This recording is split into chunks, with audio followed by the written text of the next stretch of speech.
Hi, and welcome to the Purser's Diary Part 6. My name is Martin, and in this series I'm going to talk about a diary, or rather two diaries, that were kept by my grandmother's grandparents as they sailed around the world in the 1860s on a ship called the Ida Zeigler. Their names were Charles Alfred Green, or Alfred, and his wife, Eliza Green, and this is their story. At the end of Part 5, the Ida Zeigler had just crossed the equator, and Alfred's parrot had died. Alfred's anticipation of getting home grows. April 11th, 1867. Fine breeze still. We are now doing well, and, as the sailors say, the girls on the pier have Ida on a towing rope and hauling us home. On the 13th of April, Alfred tallies his takings, noting that he was in by a first-rate £22.16, which would have been added to his salary.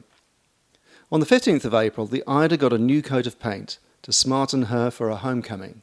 However, April 16th, 1867. Last night about 12 it commenced to blow a gale, and everybody and everything commenced tumbling about. At 4 o'clock had to reef all topsails. The gale would have been welcome had it been in our favour, but it was dead ahead, the Ida rolling and pitching very heavily. April 17th, 1867.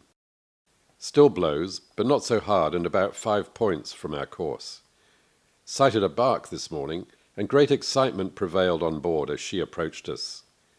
As we sent our boat off to her to get some sugar, she was in a worse plight than ourselves, having only 2 small casks of water on board and 56 passengers, and bound to New York. So we gave them water and beef for sugar. From Amsterdam, the Sardinian. on the 18th of April, Alfred sends birthday wishes to little Alfred, who does not appear on our family tree.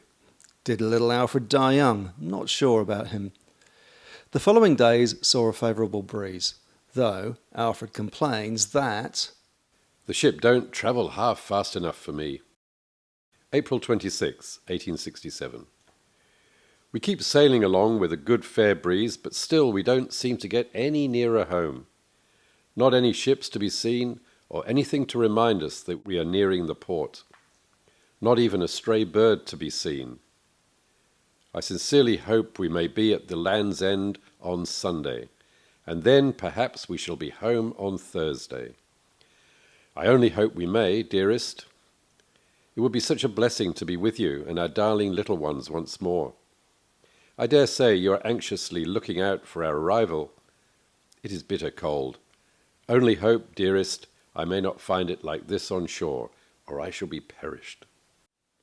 in the following days, Alfred wills the ship forward and posts a letter via Jersey in the Channel Islands. On the 30th of April and 1st of May, Alfred runs his last 2 entries into one. We have had a fine breeze all the morning, and ought to have been at Dungeness by this time. But from some unknown cause, about 4 o'clock, we found ourselves running onto the French coast, and nobody could tell where we were.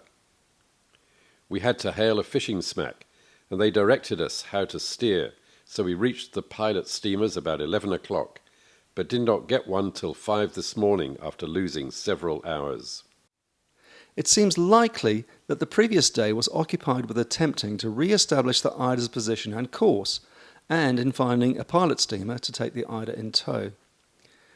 Alfred writes off the cause of the navigational negligence as unknown, although it stretches credibility that a ship which has just circumnavigated the globe should lose its bearings so close to home. The habitual drunkenness of life at sea seems a likely cause, especially when the drinks cabinet was customarily emptied towards the end of a long and frustrating voyage.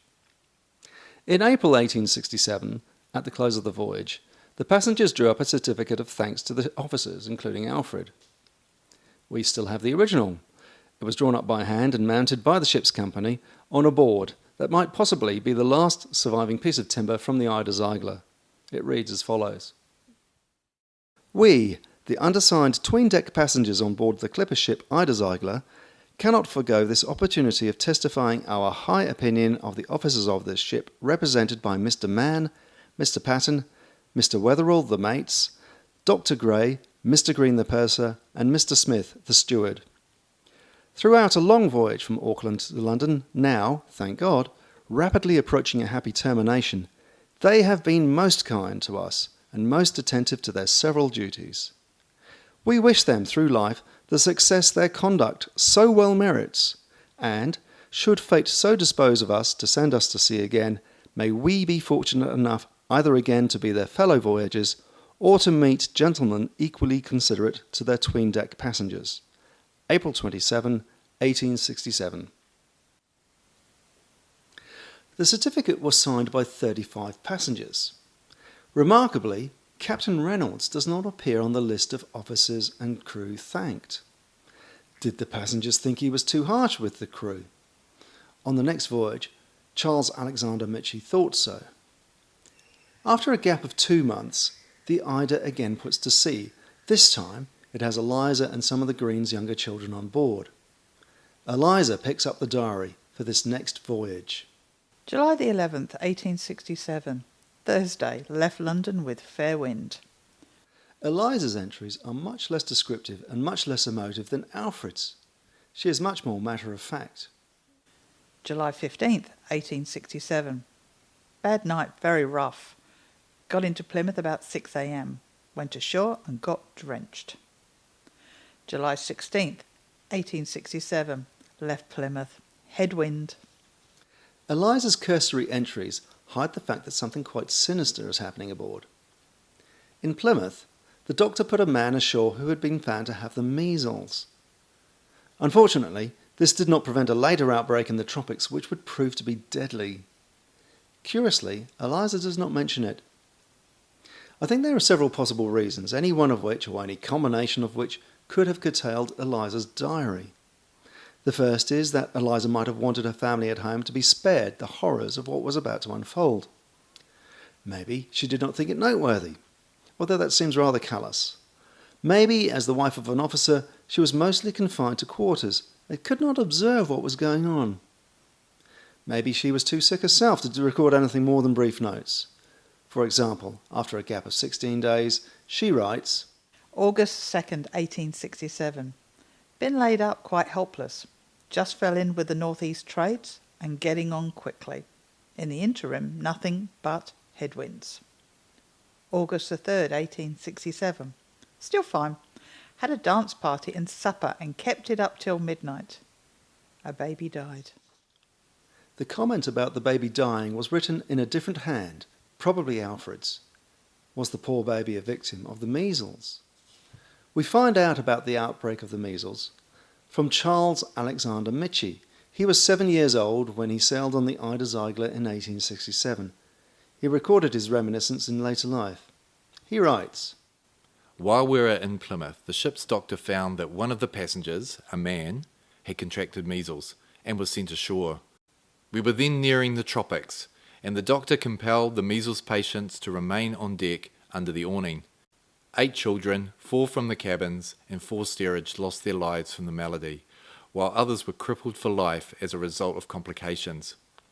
The doctor was a drunkard, and the opinion was held among the passengers that he had not paid sufficient attention to protecting the patients from chill winds. That, in their opinion, caused the high fatality rate. My youngest brother John died, and 2 girls in the Dixon family developed a spinal deformity from which they never recovered. It is hard for us, in the age of vaccines and modern medicine, to comprehend the mortal danger of the measles on board the Ida Zeigler. The community on this tiny wooden floating island could not have numbered more than 100 or so. It would have been impossible for those on board not to have known what was going on, who was involved, who was suffering, and who had died. There was little they could do but press on. August 5th, 1867. Still fine. Dead horse heaved overboard. Calf died. The burying of the dead horse should have been an occasion for much merriment, and if you don't know why, please go back and have another look at part 3. However, the death of a calf seems to have dampened Eliza's spirits. That's all for this episode. Please like and subscribe. May God be with you on whatever journey you find yourself on, and I hope to see you next time.